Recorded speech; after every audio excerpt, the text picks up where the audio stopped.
see that? Yeah, multi buttons. What? What the What? There's a style to it. There's a 45-degree angle. I just saw something moving and running over there. It was breaking branches, moving really quick. Oh shit, it's when you walk into a grave.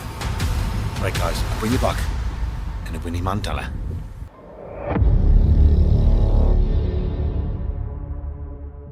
On July 13th, 2024, a video appeared on Dr. Hannah Straight's YouTube channel documenting an unusual nighttime moment in the Sierra Nevada.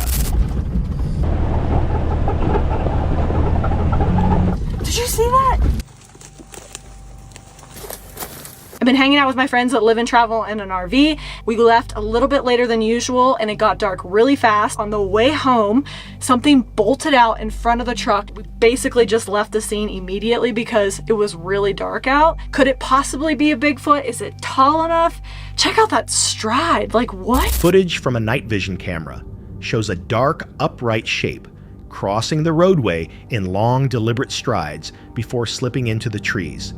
It unfolds quickly. No noise, no hesitation. With visibility limited and isolation surrounding them, the group decides to leave at once. In terrain this remote, uncertainty holds consequence. Hannah later states that she intends to return during daylight hours to inspect the location carefully. This trail is only about 2.7 miles long, but travels nearly straight up the mountain to an elevation of around 8,000 feet.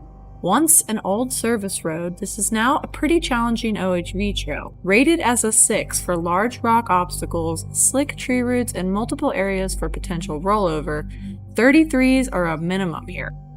Much of the year, this trail is impassable due to the enormous amount of snow it receives. So we might have come to a dead end because, as you can see, there's still some snow up here. This is the problem. There's still a huge amount of snow, which is pretty slick. So we're going over. Onwards and upwards. We're not at the top yet, but it sure felt like it. It's really cool when you're up in a viewpoint like this. It just feels extra special because who else gets up here very often? This narrow trail leads to an old Central Pacific Railroad fire lookout. It was built around 1909. The Central Pacific built nearly 40 miles of snow sheds along the mountains to ensure they could watch and keep train travel moving safely. We made it to the top of the mountain, and I found this really cool old abandoned stone lookout. We've got a huge living area right at the front of the home. Got a lookout right here. No longer in use, but still really cool. Earlier that same day, the road had taken them along a level 6 off-road route leading to an abandoned stone lookout constructed in 1909. In daylight, the site felt calm and familiar, offering open views and no indication of disturbance. After nightfall, that sense of familiarity feels changed. Some viewers focus on the stride and timing, interpreting the figure as human. Others emphasize how rapidly it moved through complete darkness. If nothing seemed unusual there during the day, what shifted after nightfall? And would anyone truly pause long enough to find out? On December 21st, 2025, a documentary-style video was released by Cabin in the Woods, chronicling a 7-day journey into the isolated wilderness of British Columbia. The expedition examines reported Sasquatch activity through mood and lived experience, allowing uncertainty to take shape well before any clear conclusions emerge. My name is John Huntsinger. I'm from Indianapolis, Indiana, and been on a couple of these expeditions prior to this expedition. The one last year, on the last night, about 10 o'clock, we were sitting around the campfire and had probably the loudest sound I've ever heard in my life. It was a wood knock, so unbelievably loud. We were sitting at the fire and Todd started getting some readings with the mind speak, and he said that there's 3 of them coming towards us, and he kind of pointed the direction. I got incredibly nervous to the point I was shaking. I was about ready to just run into the trailer and lock it up, hide in my bed, but I ended up staying out, and Todd was kind of narrating. He had said one of them wants to speak to you. I was still sitting there just shaking like I've never shaken before. When Todd said that, I had kind of like an electrical charge go into my head. My shaking went to zero. Then Todd felt like that they were retreating, and when he told me that electrical charge, went off of my head. At the base camp, early discussions turned toward prior encounters and unexplained sensations. One participant describes an intense psychological episode from an earlier trip. The suggestion that something unseen could be nearby introduces tension before any physical signs are observed. But this wasn't here 10 days ago when I was here last. That's new. And you can see that's been on the ground decaying. So somebody picked that up and put that there. Well, this was clearly broken. Even though it's an old one, you can tell it's been snapped. Like when it was broken, the wood was healthy. This wasn't rot. And there's another one there, and there's another one there. If you look in here and you're intelligent, you go, well, how come none of this is broken and these are? And the answer is that's not natural. Something came along and snapped them. Why in the hell would this tree be broken amongst all these other trees that are undamaged from if it was snow load or wind or a tornado or something? There's a style to it. There's a 45-degree angle. There's an art to this, a meaning, there's a direction behind it. That second tree is a matching twin to the first one. You want me to break it here? Right about there. Is it okay if I do this? No, you're not able to make that same kind of break on a trunk that's 2.5 inches thick. Correct, not even close. So the Sasquatch are doing it like this. There. That's what they do. That looks nothing like the Sasquatch breaks. This is they didn't do it. So it was crisper before, eh? This is the moss growing back down. So it was like it was toes across nicer. That doesn't look This natural. bent living tree up there, that one's alive. It still has foliage on the top end. Yep. And it's underneath these older. This is another track over here. That one's kind of not so clear anymore. I can't see where the third one was, but so that's one track right here. It's very, very nice. This is not a very big Sasquatch. This is a small female. I think you can still see some toes there. Yeah. There's a big toe right there, and then the second toe. This LiDAR scan, you can see how long this thing is. It's nearly 18 inches long. While traveling along abandoned logging roads, the group records several trees that are broken or bent, some recent, others weathered, with no obvious natural cause. Close by, they discover deep impressions in the ground, their size and depth implying a large, upright presence and suggesting that something tangible moved through the area. Near a gifting site. So for the first time since starting this expedition, I'm taking a little walk on my own, away from the group. I just saw something moving and running over there. It was breaking branches, moving really quick. It just ran across through the trees. It was bipedal. So basically I had a sighting, but got nothing on camera. Trust me, I'm at least as frustrated with myself as you probably are with me. So I was walking over here on my own. I heard tree breaks of some sort happening over in that direction. And before I could get my lens screwed onto the phone, I saw something big and brown streak across my field of vision through the trees, the 80 yards that way. I didn't have a chance to get the lens on and film it. It happened so fast. It didn't look like an elk or a bear, and it was just streaking. It was moving so incredibly quickly. The host briefly separates from the others. Unprepared and alone, he moves ahead, only to realize that some situations offer no warning and no opportunity to react. A brown, upright figure suddenly crosses his line of sight, moving quickly and silently through dense brush before vanishing. I'm feeling very sick. I have a high fever. I can feel it. I'm not sure how I caught it. The others are still on expedition, but this sickness just hit me like a ton of bricks. The doctor tells me that thankfully it isn't anything serious, just a run-of-the-mill viral infection. We came back today and all the apples are now gone. And we've got this beautiful snowfall, but we don't see any footprints of it. So whatever was here must have come here before the snow. And one of those apples was 11 feet off the ground. I mean, it's possible they could have been eaten by a squirrel, but the fact that they're all gone, No fully signs, gone with no no traces. something took them. And, there's no bits of apple sitting on the ground, half eaten or anything like that. Entirely possible a bear would do that. But we don't see any signs of a bear. That apple was up there. That had to be, at least 10 feet up, right? Not long after, the host is unexpectedly hospitalized with pneumonia, underscoring how punishing the environment can be. Despite this, he later returns to the campsite. Soon after, the group finds that apples placed 12 to 15 feet high have disappeared, ending the expedition with more questions than answers. Some viewers point to missing equipment and natural causes, while others focus on the repeated patterns and consistency of the experiences. If each moment can be explained on its own, why does the overall pattern remain so unsettling?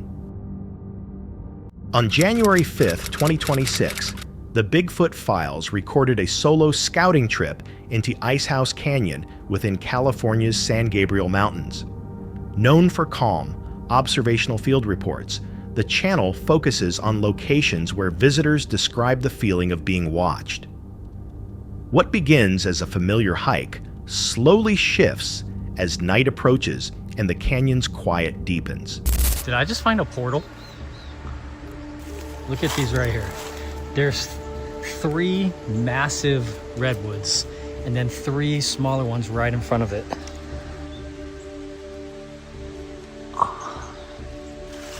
I don't know why I was getting a vibe when I was looking at those 3 trees, but there's all this stone structures on the side of this creek down here. There's like a perfectly cut log right there in the middle of the water. Dude, nobody told me that I was gonna be seeing these old stone buildings.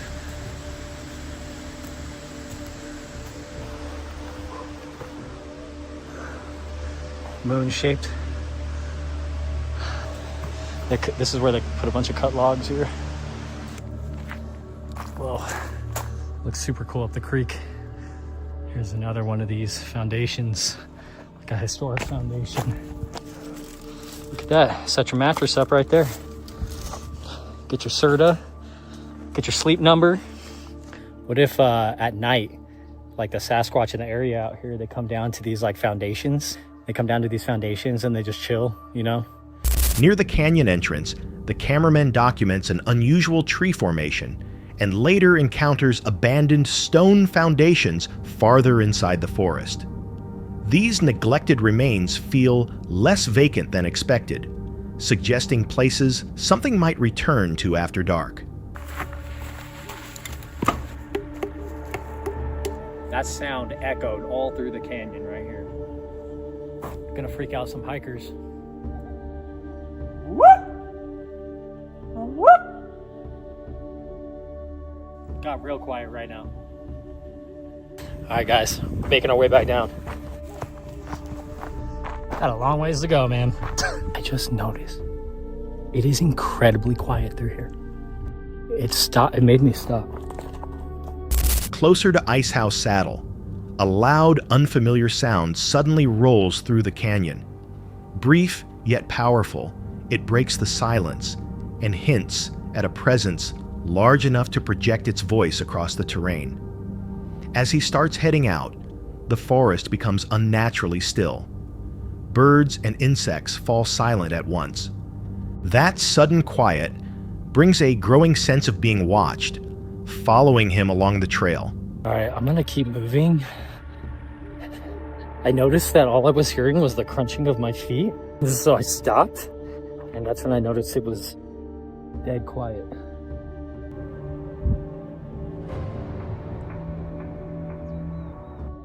This entire time leaving this canyon, I felt like somebody was following me, or something was following me. And I didn't turn around right away. I was kind of doing something, and then I turned around, and there was nothing there. Moments later, footsteps strike the ground directly behind him. When he turns around, nothing is visible, yet the feeling of being followed refuses to fade. Some viewers point to wildlife behavior. Others focus on the timing, the silence, and the unsettling proximity. If something can remain unseen from this close, how often?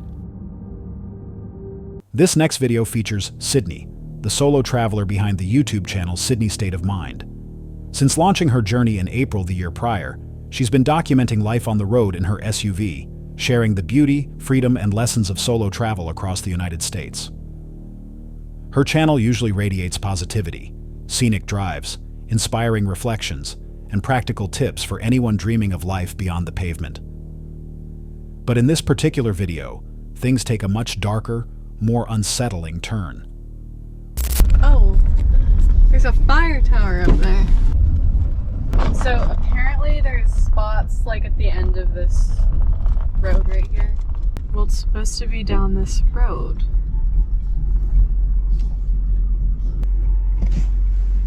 This all just looks really spooky. Okay, so basically the issue is that I was supposed to turn down that road down there, and there's a giant tree in front of it, and it looks really creepy and unkept. It's supposed to storm. I'm basically in a hurricane. I'm in like hurricane weather right now, and I have a feeling that if I stay this far deep in the woods, a bunch of branches are gonna fall and block me when I want to leave tomorrow. So I think I might just camp at the fire tower. On September 22nd, 2024, Sydney was deep within the remote wilderness of southeast Missouri, searching for a quiet place to spend the night. After a long day of driving, she reached a secluded trail that appeared ideal, but something about the surroundings felt wrong. The weather was worsening. The road ahead was blocked by a large fallen tree, and despite being far from other people, the entire area carried an uncomfortable, uneasy feeling. Trusting her instincts, she changed course and headed back toward a fire lookout tower she had noticed earlier, hoping it would be a safer option. Here's my res. I'm making Spam. I've only had it one other time in my life. The only time I've had Spam was on a ski weekend with people from my college, and this girl made Spam.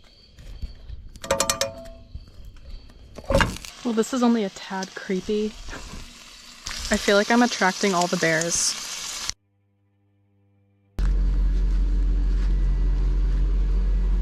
I'm actually really scared of the whole bear thing right now.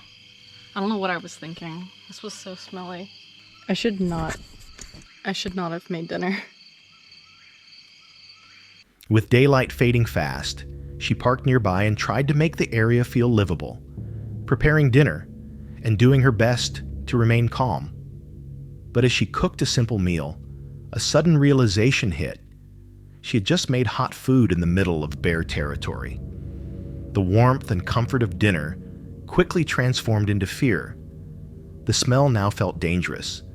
Every snapping twig outside made her tense. The forest around her, already marked by eerie silence, seemed to close in even tighter. Putting my oven away, my stove away. This is just gonna be dirty in my car. I have this plate of food and I need to eat it, but I'm so scared. This is what I'm gonna do. I'm going to eat as much as I can, and I think I might move to a campsite like over there and just get up in the morning and leave early. I'm almost like about to shake. Well, if this video gets posted, it's because I'm alive. Good. I didn't realize how hungry I was. I don't know if I finished the story about the Spam, but the girl on the ski trip gave me Spam, and it was so good. I was like, what the heck?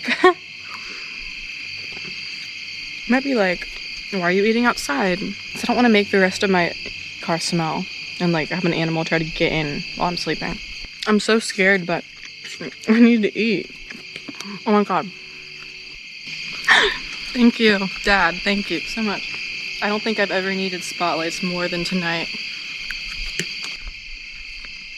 I just realized one of the pieces of Spam fell on the ground after I put it on the... As the sense of unease intensified, she weighed her choices. Should she stay and take the risk, or pack up and move, even if it meant relocating only a short distance? She chose to move, packing her gear, turning on her spotlights, and settling back into the safety of her vehicle. The change, though small in distance, created a major shift in her sense of security. With a barrier separating her from the unknown, she felt somewhat safer.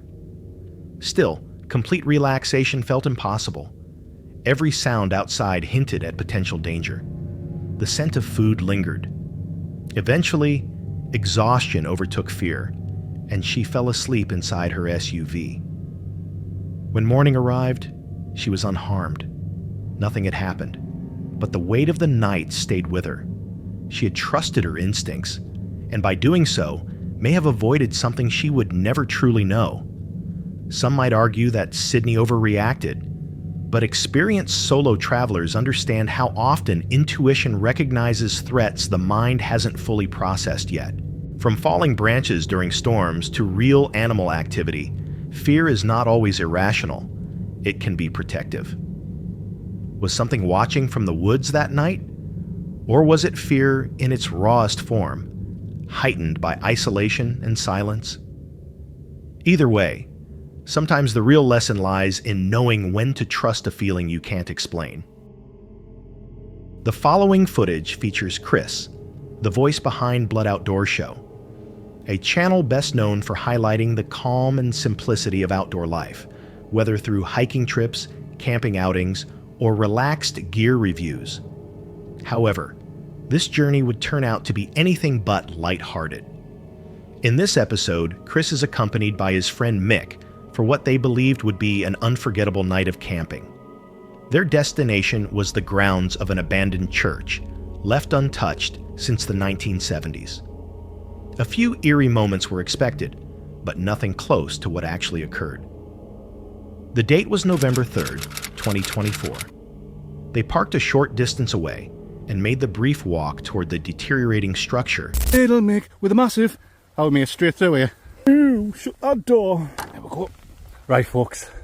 Let's spend a few little minutes having a mooch around, trying to find the best spot to camp.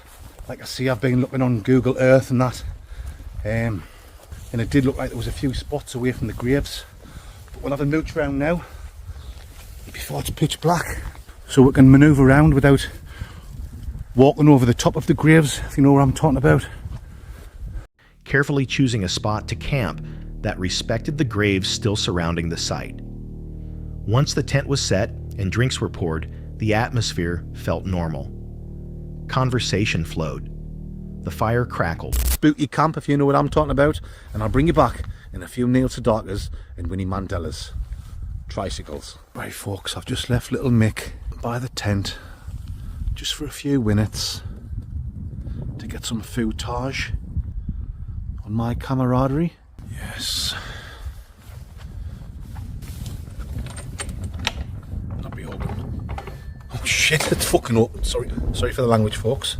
I wasn't expecting that. But this will be locked. Whoa. Whoa. Why, what a treat. I wasn't expecting this at all. But as darkness settled, an unnatural stillness took hold. The kind of silence that feels weighted, as though something unseen is paying attention. That's when Chris noticed something out of place. The church, believed to be sealed shut, stood wide open. Surprised and curious, he called Mick over to take a quick look inside. What seemed like an unexpected bonus to the night quickly felt like a doorway they weren't prepared to step through. Inside, the air was stale and empty.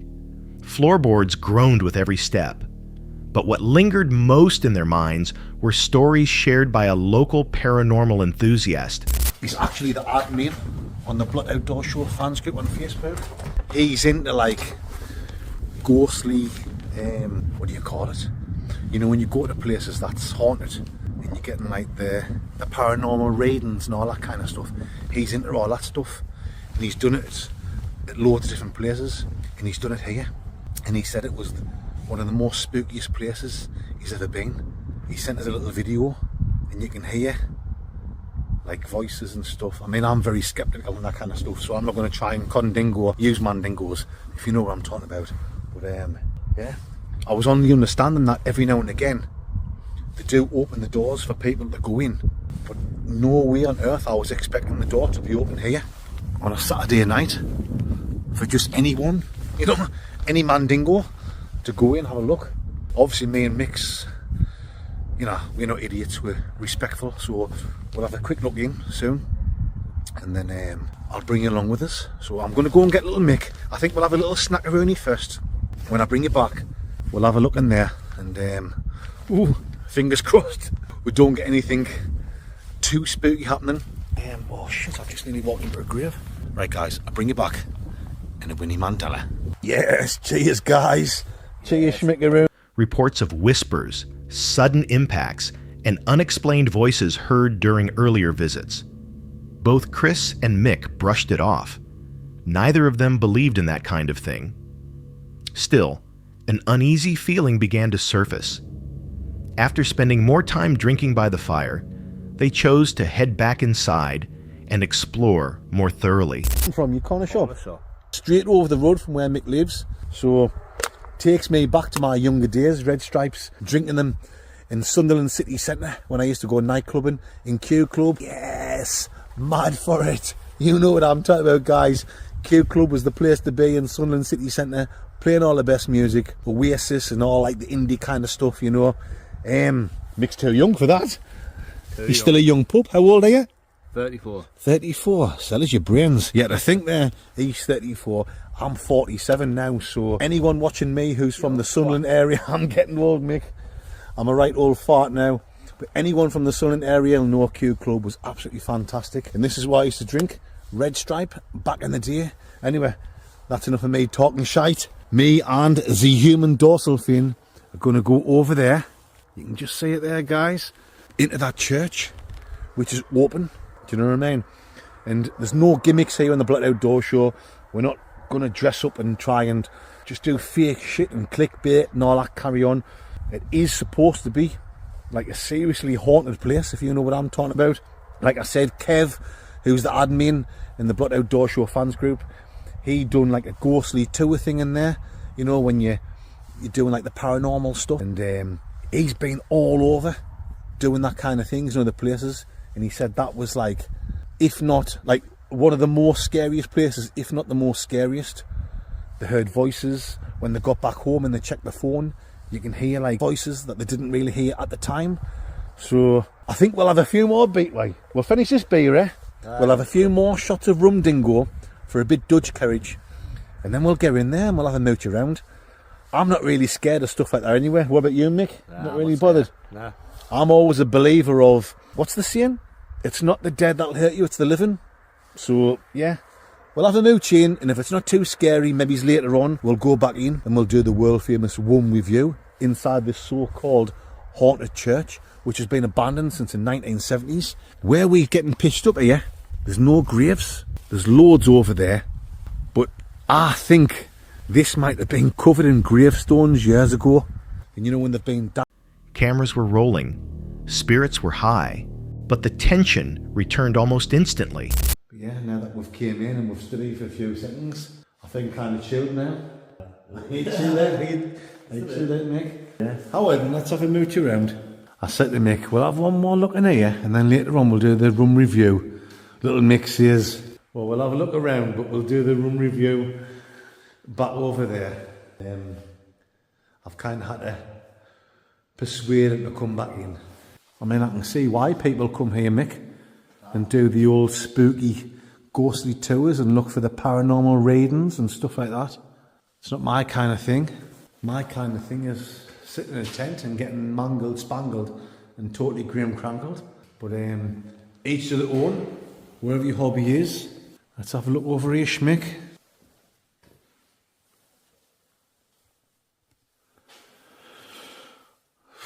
Oh, here we go. We've got a photograph of young Chris here. Oh, sorry guys. It's not young Chris. Apologies. It's Jesus Christ. Our the Son. Yeah, milky buttons. What? What the What? Mix away. Ooh, shut that door. What? Right. Guys. Oh, I'm not one of these ones that get scared for shit like that, but that's twice we've been in there and twice I've heard about I think Mick's I think Mick's dropped his guts. I think he's filled his pants. It's all right, Mick. I've got some baby wipes in my bag. That was proper dodgy. That like. A sudden, powerful bang rang out inside the church. Startled, they rushed back outside. Jokes followed as they tried to ease the tension, blaming birds or falling debris. But the forced laughter failed to hide the fear that had just taken hold. Even so, Chris wasn't ready to leave. Exploration was the reason they came. Later that night, he persuaded Mick to go back in with him. This time, they moved carefully, watching every shadow. But the moment they paused, another bang, just as loud, just as violent, again from deep within the church. Fear took over. They fled once more. This no longer felt imagined. Something had been inside with them. Back outside, the atmosphere changed. The woods felt peaceful again. The church stood silent. Sitting by the fire, the unanswered questions lingered heavily. How could something so forceful happen inside a structure with only one entrance, the same one they were using? Eventually, they managed to sleep. No more sounds followed. No further disturbances occurred. Yet whatever happened inside that church has stayed with them ever since. Could it have been an animal? A loose object collapsing? Structural movement? Possibly. But the timing, the intensity, and the fact that it happened twice, immediately after they entered, makes it difficult to dismiss. And given the church's history and reputation, some viewers believe something else may have been involved. Was it all coincidence? Or was something inside that church reacting to their presence, warning them away? One thing is certain. This was not just another night outdoors, and whatever caused that sound wanted to be noticed. This case features Angelo from the channel Exploring with Angelo, a creator known for entering some of the world's most unsettling and reportedly haunted locations. From abandoned buildings to forests steeped in legend, Angelo has explored it all. But this time, he stepped into a situation more dangerous than any he had faced before. It's December 20th, 2024. Carrying his camera and relying on determination alone, Angelo treks deep into a remote forest blanketed in snow. This is the same forest tied to local stories of skinwalkers, shape-shifting entities believed to stalk their prey under the cover of night. Most residents refuse to talk about this place once the sun goes down. Angelo chooses to camp there by himself. Who's there?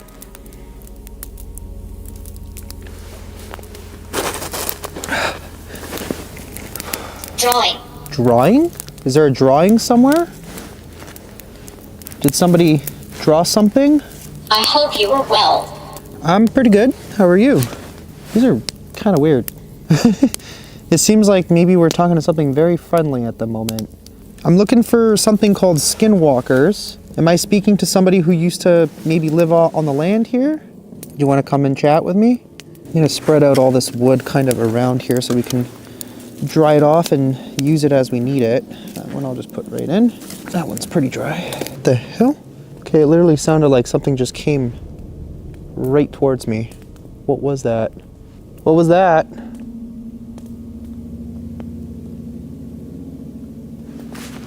Footage SFX. Tieng Giorit Kwatankai. Tieng Buokchan Tuyet Lao Shao. After hiking for hours, he establishes camp far from any trace of civilization. He lights a fire, clears snow to create a place to sleep, and even jokes about the freezing conditions. But when night settles in, the atmosphere shifts. I guess that would be one advantage to not be living in Florida. Although I love Florida and I would love to be there right about now, but we are not. What the hell? Okay, what the hell was that? That was definitely like the weirdest growl or something. Suddenly, footsteps. Rapid, heavy, rushing toward him from somewhere among the trees. But there is no one there. He scans the darkness with his camera, pulse racing. Still nothing. No shapes, no movement. Only the lingering sense of something that should not be present. Trying to remain composed, Angelo brushes it off. Possibly a deer, maybe a coyote. The mind misfiring in isolation. That should be okay there. I don't see anything. I'm pretty sure it goes down into the canyon. Let's go take a look. Let me get my flashlight.